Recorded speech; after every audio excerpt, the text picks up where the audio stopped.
সাহাবী জাবের বিন আব্দুল্লাহ রাদিয়াল্লাহু তাআলা আনহুমা থেকে বর্ণিত, তিনি বলছেন আন্না রাসূলুল্লাহ সাল্লাল্লাহু আলাইহি সাল্লাম বলেছেন, কি বলেছেন, মান কালা হিনা ইয়াসমাউন নিদা, যেই ব্যক্তি বলবে আজান শোনার সময়, আজান শোনার সময় কি বলল, আজান শোনা শেষ হলো, তারপরে আজান শেষ হওয়ার পরে, এখানে উদ্দেশ্য কি দোয়া, আল্লাহুম্মা রাব্বা হাযিহি দাওয়াতি তাম্মা ওয়াস সালাতিল কায়েমা আতি মুহাম্মাদাইল ওয়াসিলাতা ওয়াল ফাযিলা ওয়াবআসহু মাকামাম মাহমুদা আল্লাযী ওয়া'আদা।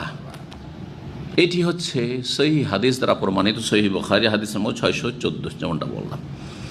এতে দুটো জায়গায় বাড়ানো হয়, এই দোয়াতে দুটো জায়গায় দুটো বাক্য বাড়ানো হয়েছে। জানেন এগুলো না জানেন না? যে দোয়াটি আপনার রেডিও সেন্টার থেকে আমরা ছোটকাল থেকে শুনে এসেছি,